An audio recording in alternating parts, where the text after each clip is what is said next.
Саламатсыздар, урматтуу биздин кардарлар. Менин атым Бакырдинов Уларбек Бейшенбекович, Адекс курулуш компаниясынын башкы директору. Биз азыр Сокулук районунун Шалта деген айылына келдик. Бул жерге болсо биз кардарыбыз болсо, өзүңүздөр көргөндөй, 2 кабаттуу чоң 236 чарчы метр болгон үйдү салып берип жатабыз. Бул үйдөн бизди кубандырган нерсе, биз 2016 жылдан бери Кыргызстан боюнча сип панелден үйлөрдү куруп келатабыз. Анан азыркы учурда ушул 2024, 2023, 2022 эле биздин кардарларыбыз көп учурда биз мурда салып берген кардарыбыздын тааныштары, туугандары, достору, жолдоштору да. Мисалы биз артыбызда салып аткан үйдү дагы биз Эдил деген байкебизге салып берип атабыз. Ал эми Эдил байкебиз болсо өзү курулуштан аябай кабары бар киши экен. Анан былтыр болсо биз Эдил байкенин карындашына, тууган карындашына салып бергенбиз. Ошол бай эжекенин үйүнөн барып көрүп байкебиз, жактырып, өзү дагы отделкасын эжекенин контролдоп берген экен. Анан ошондон кийин жактырып, сонун болот экен деп, анан бизге ушул жылы келип, заказ берип, ушундай болгон чоң 2 кабаттуу сонун үйдү заказ кылып жатат.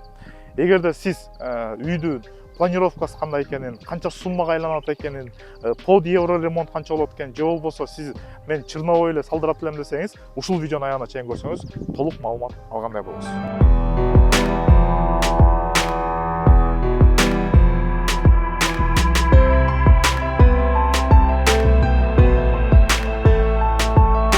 Биздин кардарлар көп учурда сурашат да, биздин каражатыбыз толук суммага жетпей калат экен, биз 90%ке жеткизе албай калып атабыз. Бул жылы дубалын көтөрүп чатырын жаап койсок болобу, кандай болот деген суроолор көп берип келишет бизге. Мисал катары ушул үй жөнүндө айтып кетсек, бул кардарыбыздын азыркы учурдагы тыйын каражаты ушул Черновой деңгээлге чейин жеткизгенге договор түздү. Ал эми калганын болсо, Кудай буйрса, кардарыбыздын өзүнүн планы боюнча буйрса күз менен баштайм деп пландап турат да. Мисалы эми силерге обзор тартканда мен ушул фундаментке баса белгилеп маалымат берип кетейин дедим эле. Азыр жакыныраак баралы фундаментке. Мисалы бизде көп кардарлар жер мындай көзгө караса түз эле көрүнө берет. Ал эми бирок урүүнү чыгарып туруп биз фундаменттин казыктарын кагып, жипти сайып туруп, анан урүүнү чыгарганда милдеттүү түрдө кичине болсо дагы перепад болот да. Мисал катары мына могул үйдүн маңдайкы бетин карасаңыздар болот. Маңдайкы бети мынакей менин бийиктиги киндигимден келип атат, киндигимденчи. Ал эми арт жагына барсак фундаментке, арт жагы болсо аябай эле жапыс да. Эми аябай эле жапыс деген кандай? 60 сантиметр, 65 сантиметрге чейин да. Ал эми үйдүн бийиктиги болсо, бийик болгон себептен азыр болсо бул нерсени да биз кардар менен макулдашабыз да. Мисал катары кез-кезде кээ бир курулуштан кабары жок адамдарда суроо болуп калышы мүмкүн да. Ал жагын кандай чечебиз депчи. Биз кандай кылабыз? Биз деген ар бир объектке келгенде, биз казыктарды кыргып чыгарабыз дагы, мынакей көрүңүздөр. Бул жагы болсо менин почти тиземен кичине эле өйдө болуп атат да. Мунун кесепети болсо жердин түз эместигинде да. Анан ошол себептен биз кардарга келип макулдашабыз. Сиз кандай каалап атасыз депчи. Мисал катары кээ бир клиенттер айтат бизге, мага эң бийик точкасынан урүүнү алып кеткиле дагы, эң бийик точкасы 1,5 метрден же 1,20дан же 1 метрден ашпасын десе, биз ошол урүүнү алып туруп, ошого чыгарганда бияк жагы 20 сантиметрге, кээ бир клиенттердики болсо андан да ылдый болуп түшүп кетиши мүмкүн да. Анан кээ бир клиенттер көп учурда бизге эң мындайча айтканда жапыс точкасын деп коебуз, ошол жердин такташабыз дагы и ошодон урүүнү чыгарып кетебиз да. Мисалы бул кардардыкында да ушундай кылганбыз. Эң жапыс точкасын ушул жерден белгилегенбиз дагы, анан ушул менен урүүнү чыгарганда маңдайы болсо бийиктеген. Ал эми бул нерсени сиз алдын алам десеңиз, алдын ала жериңиз канчалык деңгээлде перепад экенин аныктайм десеңиз, биз сизге эмне деп сунуш бере алабыз? Анда сиз архитектурага барып, топографиялык съемкасын заказ кылсаңыз, архитектурада топографиялык съемкада сизге так маалымат берилет. Анда болсо жериңиздин перепады канча сантиметр, канча метр, мисал катары мондой сыяктуу болгон фундамент куюлган болсо, бул жерде фундамент турат, нар жакта бак турат, бул жериң дөң, бул жериң аң, бул жериңде электро линия кеткен, бул жериңде канализационный линия кеткен, бул жер красный линия деп бизге таптак маалыматты берет дагы. Ошол маалыматка жараша биз офистен эле сиздин перепадыңызды чыгарып, канча метрге ылдый келет экен, канча метр жериңиз өйдө чыгат экенин түшүндүрүп, мындайча айтканда архитектор посадка кылып алат да. Эгерде сиз архитектуралык проекттин жана топографиялык съемкасын бере албасаңыз, анда биз ушундай кардарыбыздыкындай по факту эле объектке баргандан кийин эң жапыс точкасын аныктап туруп, ошол точкадан анан үрүүнү чыгарганда бир жак фундаментиңиз жапысыраак, бир жак фундаментиңиз болсо бийигирээк болот. Албетте ошол фундаменттин мындайча айтканда көлөмүнө жараша сумма дагы аныкталат. Мынакей эми өзүңүздөр үйдү да көрсөңүздөр болот. Бул жерден баса белгилеп кетчү нерсе, мынакей азыр мен бул жерден көрсөтүп кетейин. Участок абдан узун туурасы тар. Байкасаңыздар болот, биягында менен биягында аябай эле тар участок. Биз дронго көрсөткөндө да силерге размерлерин да көрсөтүп беребиз. Ошондо байкасаңыздар болот, участок тар. Бирок ошол тар болгонуна дагы карабастан биз абдан чоң бир үйдү бул жерге отургузганбыз. Мынакей көрсөңүздөр болот. Бул жерден деле силерге немелери көрүнүшү мүмкүн. Үйдүн размерлеричи. Мисал катары үйдүн дубалдын размери, бул сыртынан көрсөңүздөр болот, 3 метр бийиктикти түзөт. Мынакей. Мына фундаменттен баштап туруп, дубал биринчи этаждын бүткөнү тетиги жерден сейсмопояс кеткен жерге чейин бул 3 метр бийиктикти түзөт. Ал эми ичинен болсо, сыртынан 3 метр болот, таза 3 метр. Ал эми ичинен болсо, бул кичине кичирейет. Себеби дегенде бүт эле видеосу айтып кетебиз. Биз ичинен болсо пенополистирол бетон менен жылуулайбыз. Жана ошондой эле потолок электромонтаж кетет. Жана потолок кооздолгондо ошого жараша бийиктиги кичине, мисалы 3 метр болсо 2,80 таза сизге отделка бүткөнү бийиктик чыгып берет.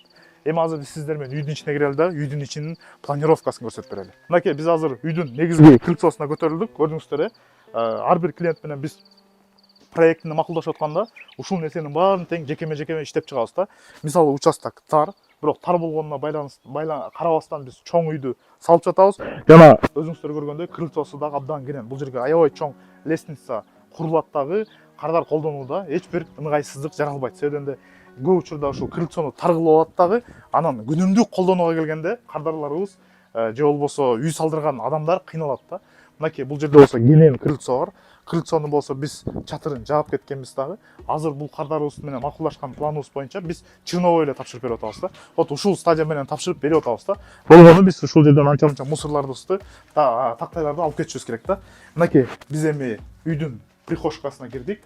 Ушул боксовый зонада, мынакей көрдүңүздөр, бул деле абдан кенен эле прихожка. Ушул жерге келечекте бут кийим, үстүңкү кийимдер, курткалар жана башка электрощит да ушул жерде турат. Андан кийин болсо биз бисмилля деп туруп үйдүн негизги бөлүгүнө кирип атабыз. Мынакей негизги бөлүгүнө киргенде ушул жер негизги коридор болуп эсептелет. Ушул коридордон биз мындайча айтканда чоң залга кирип кетсек болот. Өзүңүздөр көргөндөй бул жердин проектиси боюнча абдан эшик коюлбайт. Чоң эле ачык арка болот дагы. Ушул жерден киргенде пространство берилет да. Мынакей бул жери болсо эркер түрүндө, бирок шестигранник болбой, мындай 4 бурчтук болуп чоюлган да. Мына ушул жери болсо чоң болуп пространство берилет. Проекттен да көрсөңүздөр болот. Бул жак зонасы болсо гостевой зонасы да. Мынакей чоң панорамный терезеси менен бул жерге диван коюлса, бул жерге телевизор коюлат дагы. Кардарыбыз ушул жерден как гостевой холл зона катары колдонгонсо болот. Ал эми могул жерге болсо чоң конокту тосконго стол коюп кенен колдонсо болот. Бирок бул үйдүн өзгөчөлүгү абдан кенен. Эртеңки күнү күнүмдүк колдонууга келгенде сиз эч бир кысылып кыйналбайсыз да. Мисалы 2 этаж үйлөр салганда көп учурда бизде билесиздер да, чакан 2 этаж үй салса коридорлор кичинекей болуп калат дагы, адамдар күнүмдүк колдонууда кичине бир ыңгайсыздык жатып алат да. Андан кийин болсо кайра эле бир арка менен биз уже кухняга өтүп кетебиз. Мынакей кухнясы да абдан чоң. Силер проектиден размерлерин көрүп алсаңыздар болот. Мынакей абдан кенен. Кухня болсо 2 зонага бөлүнгөн. Мисал катары бир жак зонасын, бияк зонасы, например, варка зонасы болсо, но бияк зонасы болсо как столовый зона катары колдонсо болот. Жана ошондой эле ошол немеден, ашканадан, столовый зонадан биз мындай кылып бул крыльцо аркылуу, эшик аркылуу очокканага же болбосо задний дворик деп коет орусча айтканда, огородко чыгып кеткенге мүмкүнчүлүк алабыз. Анан бул жерде көрсөңүздөр болот. Бул план боюнча негизи башында ушул жерден бүтмөк дагы, бул жер терраса болмок. Кийин клиент проектин өзгөрткөн, бирок ошол себептен биз бул жерге атайын усиленный балка коюп, улантып кеткенбиз. Мынакей бул ошондо биз азыр кухонный зонада жүрөбүз. Биякта дагы чоң арка, биякта дагы чоң арка. Кааласа бул арканы обязательно ачык калтырыштын кажети жок да. Кааласаңыз купе эшик коюп койсоңуз болот, экиге ачылма эшик коюп койсоңуз болот, бир купейин эшик коюп койсоңуз болот. Азыркы курулуш жаатында өтө көп кандай десем сунуштар бар да, сиз кантип чечсеңиз болот да. Андан кийин ушул эле биринчи этажда биздин биринчи уктоочу бөлмөбүз бар. Мынакей бул жерде биринчи ата эненин уктоочу бөлмөсү бар. Размерин видеодон көрсөңүздөр болот. Абдан кенен уктоочу бөлмө. Себеби дегенде эки этаж үйлөр болгондо кардарларга улуу киши болсо биринчи этажда уктоочу бөлмөсү болгону абдан ыңгайлуу. Себеби дегенде экинчи этажга чыгып түшүш убакыт өткөн сайын, возраст келген сайын кыйыныраак болуп баштайт да. Ошол себептен бул жерде биринчи этажда чоң уктоочу бөлмөсү бар. Андан кийин болсо ар бир үйдө эмне болуш керек? Абдан кенен санузул болуш керек. Мынакей бул санузулдун размерин мен ар бир биздин видеону көрүп жаткан, үйдү пландап жаткан кардарларга сунуштайт элем. Абдан кенен. Канчалык сиздин санузулуңуз кенен болсо, ошончолук сиз күнүмдүк колдонууда эч бир кыйналбай, кысталбай колдонуп жакшы бир жашай бересиз да, комфорт мененчи. Мынакей бул жерден болсо экинчи этажга көтөрүлгөн лестничный площадка болот. Көрдүңүздөр, абдан чоң терезеси менен, лестница площадкасы менен эми азыр болсо сиздерге экинчи этажды биз көрсөтүп беребиз. Мынакей биз азыр экинчи этаждын холлуна көтөрүлдүк. Мына ушул жерде буюрса келечекте жогоруда айткандай лестница турат. Лестницадан көтөрүлгөндө видеодон дагы размерин көрсөңүздөр болот. Абдан кенен ушул жерде холл бар да, коридор мындайча айткандачы, комнаталарга кирип кеткен. Абдан кенен. Дубалдын бийиктиги жөнүндө айтып кетсек, дубалдын бийиктигин кадар менен макулдашканга жараша биринчи этажды 3 метр кылганбыз, чистовой, то есть черновой кесинде да, отделка бүткөндөн 2,80 болуп калат да. Ал эми экинчи этаждыкы болсо 2,80 болгон да. Анан мынакей биз экинчи санузулга кирип жатабыз. Бул экинчи этаждагы общий санузул. Мынакей абдан кенен. Баса белгилеп кетчү нерсе, биздин кардарыбыз 6 баланын атасы экен. Ошол себептен үй дагы 6 балага ылайыкталган кенен үй да. Андан кийин болсо биз дагы бул экинчи бөлмөдөгү ата эне катары, ата энени бөлмөсү катары колдонсо болот муну дагычы. Бул болсо мынакей абдан тоже кенен, полдон кичине эле көтөрүлгөн терезелери. Азыр биздин бүт эле үйлөрдө ушундай кылып атышат. Андан тышкары болсо бул жерде дагы бир санузул же болбосо гардероб катары колдонсо болот. Муну санузул деп салсаңыз, ата эненин өзүнүн мастер спальня деп коет, өзүнүн дагы бир санузулу болот. Ал эми терезеси болсо участканын кире бериш бетине карайт да. Андан соң биз болсо дагы бир уктоочу бөлмөгө киребиз. Мынакей коридордо чыкканда бул чаканыраак детский бөлмөсү, мынакей чаканыраак детский бөлмөсү да. Андан соң биз эми азыр биринчи этажда бир спальня, экинчи этажда 2 спальня кирдик. Ошондо азыр биз 4-чү спальняга кирген болобуз. Мынакей 4-чү спальный бөлмөсү, уктоочу бөлмөсү. Бул уктоочу бөлмөнүн дагы бир өзгөчөлүгү бар. Бул уктоочу бөлмөнүн өзүнүн террасасы бар да. Муну деле кааласа ата эне өзүнүн спальнясы катары колдонсо болот. Мынакей көрдүңүздөр, абдан сонун болгон. Ушул жерде террасасы бар.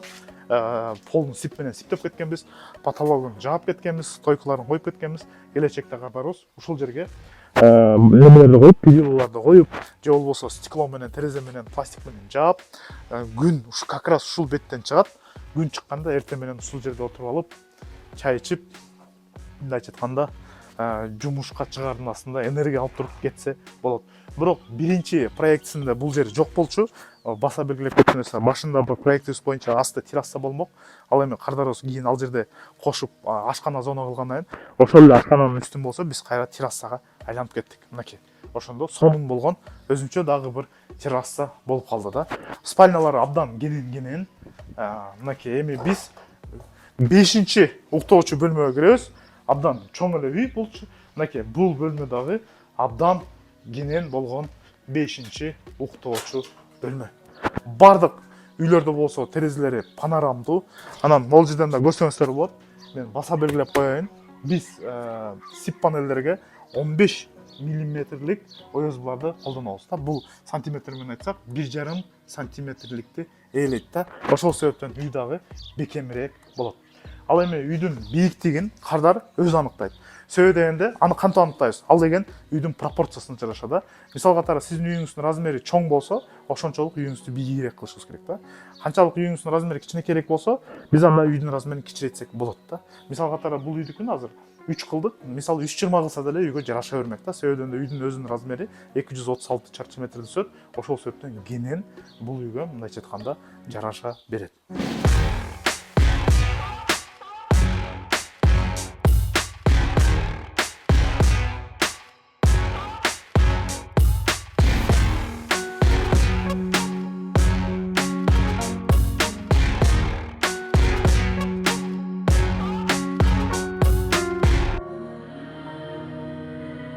Барлык биздин кардарлыкты кызыктырган суроо, эгерде сиз дагы ушундай көлөмдөгү 236 чарчы метрлик 2 кабаттуу үйдү чырнабай салдырам деп калсаңыз, канча суммага айланышы мүмкүн деген суроо да.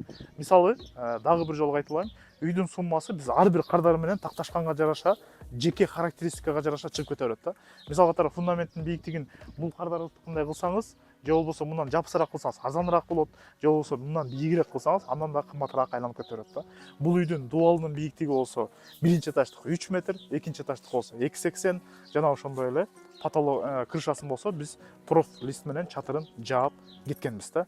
Эми материал, работасы, ошол фундаментин коюп, ичин толтуруп, трамбовать этип, дубалын коюп, межэтажный перекрытиясын коюп, экинчи этаждын дубалын көтөрүп, чатырын жапканыбыз бүгүнкү күндө 2 миллион 800 миң сомду түздү.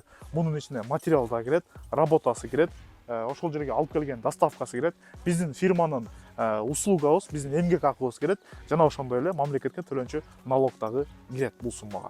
Ал эми кирпич менен сиптин дагы бир өзгөчөлүгү жөнүндө мен маалымат берип кетишим керек. Мисал катары кирпичтин сиз дубалын көтөрсөңүз, мындан арзаныраак айланат. Эгерде сиз таза эле кирпич дубалын көтөрсөңүз, себебинен да сиз кирпичти менен дубалды көтөргөндө андан кийин дагы толтура иштери болот. Мисал катары сиз аны деген слой үстүнөн шубак менен шубашыңыз керек. Ал дагы мындайча айтканда чыгым, балдардын эмгек акысы, балдардын мындайча айтканда кеткен берки шагылга эле шубаганга кеткен материалдардын чыгымы, жана ошондой эле үстүнөн кайра слой жылуулашыңыз керек дагы, жана фасадный материалдарын жасашыңыз керек. Бизде болсо, сипте болсо, сразу сиздики жылуулоочу материалы дубал менен кошо турулган болот, жана ошол жумуштун баарын тең жокко чыгарып салат. Мисал катары бул үйдүн чырновой мындайча айтканда чыгымы 2 миллион 800 миң болгону менен сиз ушул эле үйдү под евро ремонт деңгээлге чейин жеткизем десеңиз, ал это биз фасадын бүтүрүп беребиз, пластиковый терезелерин коюп беребиз, жана ошондой эле сырткы эшигин коюп беребиз. Үйдүн ичинде болсо электромонтаж, сантехника, вентиляция, гипсокартон, шпаклевка, лестницанын темир каркасы, жана ошондой эле полго жылууланган стяжкасы, наливной пол, потолокту жылуулап беребиз. Ошол материал работасы бардыгы биригип 5 миллионго жетип жетпеген акчанын каражаттын чыгымын түзөт. Ошол себептен таза сиптин дубалына киргизген расходуңуз сизге башында көбүрөөк чыгымды алып келет, бирок эртеси күнү сиз уже кийинки жумуштарын бүтүрүп үйгө кирип кетем дегенде сизге аябай арзаныраак айланып калат. Мисал катары кирпич менен деле 236 чарчы метрлик үйдү силер под евро ремонт биз айтып аткан деңгээлге чейин канчага бүтүрөт экен эсептетип көрсөңөр болот. Мен ал жактан гарантия берем, мындан салыштырмалуу кымбатыраак айланат. Андан тышкаркы плюстары болсо, бул баарыбыз билгендей эле жер титирөөгө бекем болгондугу, жана ошондой эле кышкысын сиз эч бир чыгымсыз дагы отопленияга 500 миң сом коротуп чоң отопительный система койдуруп, тонналап көмүр жакпай эле жыпчылуу кыштан чыгып кетсеңиз болот. Ошол себептен сиз үйдү салам деп ойлонуп жаткан болсоңуз, жети өлчөп, бир кесип туура чечим чыгарганга чакырып кетебиз.